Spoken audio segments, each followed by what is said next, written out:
Astagfirullahaladzim. Bismillahirrahmanirrahim.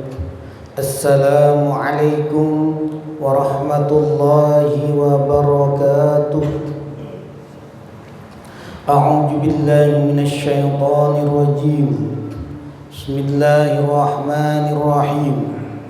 Bismillah walhamdulillah.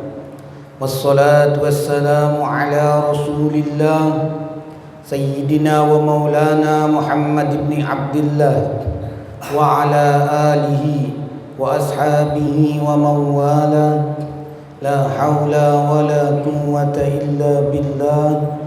La hawla wa la quwwata illa billah. La hawla wa la quwwata illa billahil aliyyil azim. Faya ayyuhal hadirun wal mustami'un wal muhtaramun rahimakumullah. Wal hadirat wal mustami'at wal muhtaramat rahimakumullah. Yang ulun hormati Ketua Masjid As-Siba,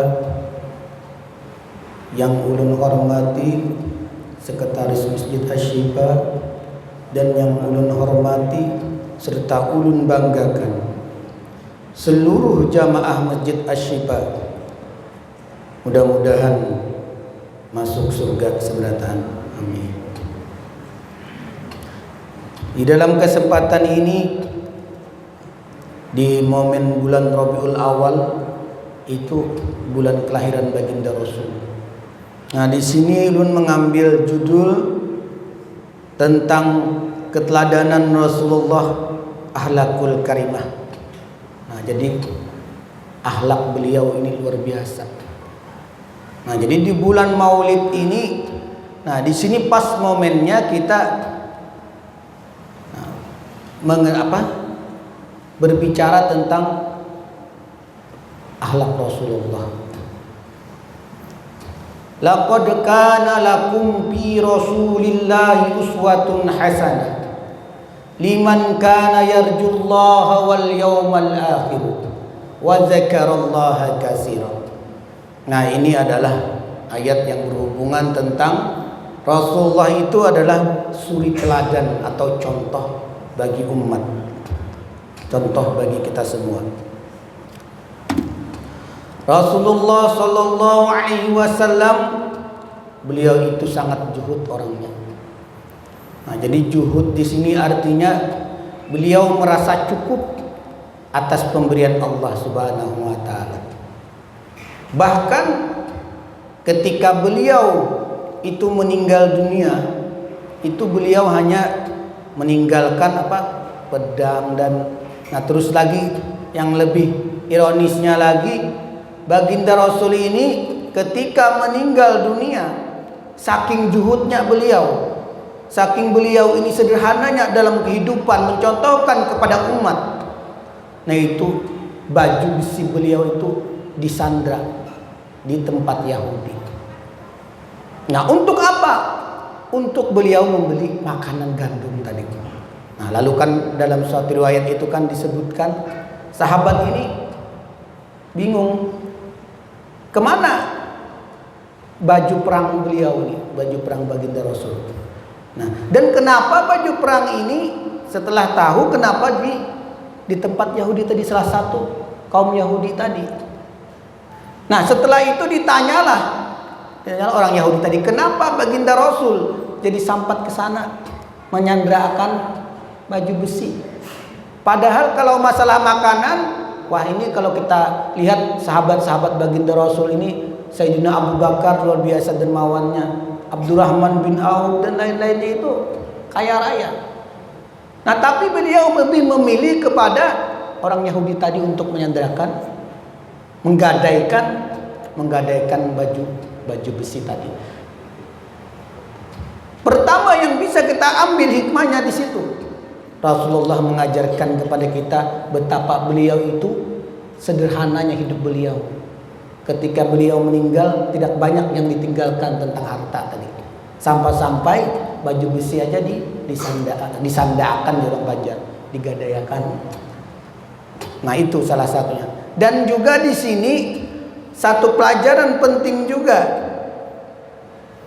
yaitu kenapa baginda Rasul memilih orang Yahudi untuk dijadikan orang yang menyandra baju besi beliau. Nah, pelajarannya adalah di sini beliau menyuruh kepada umatnya supaya membina hubungan baik kepada Yahudi atau non-Muslim dalam bidang muamalah. Nah, ini perlu digarisbawahi lah. Dalam bidang muamalah. Apa itu muamalah? Jual beli, transaksi, sewa menyewa, terus lagi gadai menggadai. Nah, ini boleh. Bahkan ini Rasulullah contohkan sendiri. Tapi ini yang berhubungan dengan muamalah, yang boleh kita berhubungan dengan mereka tadi. Tetapi kalau dari segi keyakinan atau akidah, nah ini kada boleh. Ini ada batasan juga lah. Nah, jadi batasannya cuma muamalah. Kenapa jadi muamalah? Nah, karena di situ kata Rasul itu ada tempat untuk kita nantinya berdakwah. Nah, ketika melihat Islam rahmatan lil alamin ini, betapa lembutnya, betapa pemurahnya, betapa sopannya. Nah, diharapkan orang-orang yang tadinya tidak ingin memeluk agama Islam jatuh hati kepada agama Islam tadi. Nah, itu maksud baginda Rasul. Nah, ini salah satu keutamaan atau keistimewaan akhlak baginda Rasul yang perlu kita ikuti. Apalagi contoh beliau ini sangat zuhud. Ini pernah Jibril datang kepada baginda Rasul, itu menawarkan emas, menawarkan gunung itu, nah gunung Uhud. Nah, itu gunung Uhud itu ditawarkan kepada Rasulullah. Ya Rasulullah, kata Jibril, handakkah pian ulun ubah gunung Uhud ini menjadi emas. Nah, bayangkan, gunung kada gampangan ibaratnya. Jadi apa jawab Rasul? Jadi kata baginda Rasul, tertunduk beliau, disuruh tadi gunung emas tadi berubah jadi emas gunung Uhud tadi. Tertunduk beliau, lalu beliau menjawab. Apa jawaban baginda Rasul? Jadi kata Rasulullah, saya ini ya Jibril, la ya Jibril, kayak gitu jawabannya. La ya Jibril, tidak wahai Jibril. Kada usah gunung Uhud itu berubah jadi emas. Saya itu lebih menikmati, kata baginda Rasul, ketika saya itu lapar, saya itu bersabar, kata baginda Rasul. Dan ketika saya dapat nikmat, kata baginda Rasul, beliau bersyukur. Nah, itu aja. Maka istilahnya itu sidin ketujuh yang ibaratnya tuh nang makan sehari habis sehari itu. Dapat sehari habis sehari. Supaya kalau misalnya dapat, kata baginda Rasul, beliau mengamalkan syukur tadi. Nah, misalnya beliau kededa rezekinya atau kayak apa misalnya, atau kededa, beliau imbangi dengan sabar tadi. Nah, ini dua ini yang beliau amalkan, yang kita perlu kita tiru tadi. Sabar ketika mendapat masalah atau ujian, syukur mendapat nikmat. La in syakartum la azidannakum. Nah, ini pelajaran selanjutnya tadi yang perlu kita tiru. Nah, kenapa kita perlu mengingat-ingat atau kita mengingat siratun Nabi atau sejarah Nabi, atau kita membaca ulang cerita-cerita tadi, riwayat tadi. Tujuannya tidak lain tidak bukan untuk menambah kecintaan kita, mahabbah kita kepada baginda Rasul. Nah, makanya ketika seseorang itu cinta kepada baginda Rasul, otomatis dia akan memperbanyak bacaan sholawat tadi kepada baginda Rasul. Terus lagi apa? Bukti seseorang cinta tadi kepada baginda Rasul itu dibuktikan dengan apa? Dibuktikan dengan mengerjakan sunnah Nabi. Rasulullah bersabda, man ahya sunnati, kata Rasul, faqad ahabbani, wa man ahabbani kana ma'iya fil jannah. Kata Rasul, barang siapa, kata Rasul, menghidupkan sunnahku, berarti ia itu mencintai aku. Faqad ahabbani, barang siapa yang mencintai aku, kata Rasul, kana ma'iyya fil jannah, maka dia akan bersamaku di surga. Apa itu sunnah-sunnah baginda Rasul? Nyaman aja. Nah, sunnah-sunnah baginda Rasul, yang pertama, beliau itu melaksanakan sholat sunat duha. Nah itu mudahan kawan. Nah itu Pak, dari segi ibadah. Terus lagi apa? Rasulullah itu suka puasa Senin dan Kamis. Nah Senin dan Kamis ini apa fadilahnya? Orang yang puasa Senin dan Kamis ini, fadilah manfaatnya itu menghapus dosa dalam 1 minggu tadi. Nah itu sunnah Nabi. Nah jadi kalau kita betul-betul cinta tadi kepada Rasul, nah, maka kita melaksanakan yang namanya ahya sunnati, menghidupkan sunnah-sunnah Nabi tadi.